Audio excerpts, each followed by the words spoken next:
The Badgers men's basketball team lands a big man for the class of 2013, and the football team adds a tight end recruit from Illinois. I'm Adam Mertz with Wisconsin State Journal and madison.com, joined by a recruiting guru, Ben Wargel of BadgerNation.com. Ben, talk a little bit first about Vito, our man Vito, who's going to be, who pledged his commitment anyway to the basketball team for the class of 2013. Yeah, Vito Brown has been on Wisconsin's radar for quite some time, actually going back to last summer when he came to UW's elite camp, but he just wasn't really refined as a player.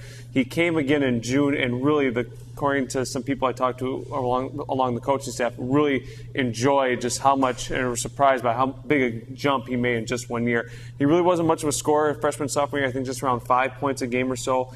Then his team needed him to step up. I believe he averaged like a double-double, 20 points, 11 rebounds, something around there. Really took off. Kansas State, Nebraska, Iowa State, a bunch of BCS schools offered him. He really, though, was impressed with Wisconsin from the early get-go. And, he visited Nebraska early for the September 1 game on an official visit. He was scheduled to come for the Illinois game on October 6th, but Wisconsin head coach Bo Ryan and assistant coach Lamont Paris went down to Bowling Green, Ohio for an in-home visit. Day later, he committed. He just said that Wisconsin just offers me everything I need and everything I could want to really improve as a basketball player. And Vito's 6'8", joins a class that has Bronson Koenig in it, a few other backcourt players. Does he fit kind of that mold of the big power forward that can do a lot of things in this offense? Is that what attracts them most about him? Yeah, when I originally talked to a recruiting analyst for Fox Sports, he said what he really liked about Vito's game was the defensive side that he plays with. A good shot blocker. I think his Twitter handle is like Sensei SWAT or something like that. So obviously very aggressive on the defensive end. He just, the Fox analyst I talked to just really didn't like his scoring and his ability. Well, Wisconsin just needs those solid defensive players in the post, and then the scoring can come naturally. When you have a player, especially a forward, a front court guy that already has that natural ability to rebound, block shots, and just be aggressive in the paint, the UW coaching staff can work around everything else. And on the football side of things, Troy McGilly from Aurora, Illinois, tight end, pledges. He had a lot of MAC offers, but this was his first Big Ten offer, and it sounds like he really jumped at the opportunity. Yeah, Wisconsin really wasn't going to take another tight end in this class with how small the class was going to be, but with guys leaving the program, Joe Brennan, Vanessa Gardner, Jamison Wright, Cody Byers, and Jordan Cahoot forced to leave the program because of medical reasons, spots opened up, and so they really liked Troy. They had him on campus a few times. He was here for the Northern Iowa game. Just really like his versatility. He plays defensive end and tight end for his high school. Just has that natural speed off the end, and that comes with taking a lot of reps at both positions.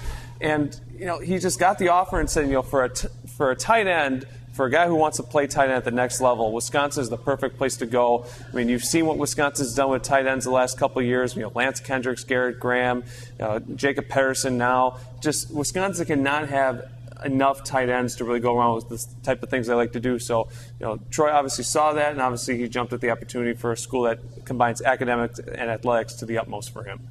And you had a chance on Friday night to get out and see a pair of future Badgers football players. Talk a little bit about that experience. Chikwe Abasi and Connor from Milwaukee Marquette. Yeah, Connor Sheehy really liked these two guys. It was kind of a one-side game. Brookfield Central is a really good team. They won 24-0. Milwaukee Marquette's kind of going through some transition, but Sheehy's the guy on defense. Had over, I believe, around 6 tackles, 3.5 sacks, really aggressive, plays a little right guard too. Him and Chikwe matched up at time to time, play a little left guard too.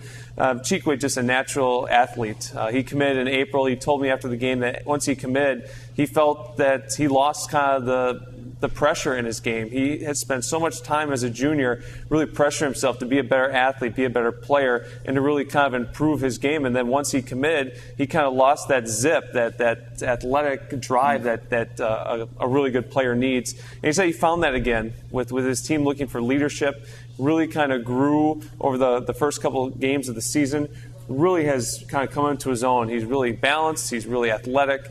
Had those minor mistakes earlier in the year that we've talked about. He had minor mistakes that kind of led to him having to rely on his athleticism to make the plays. Those mistakes in the game, at least the game I saw him, were gone. Just very smooth, very agile, very balanced. He's a very good player.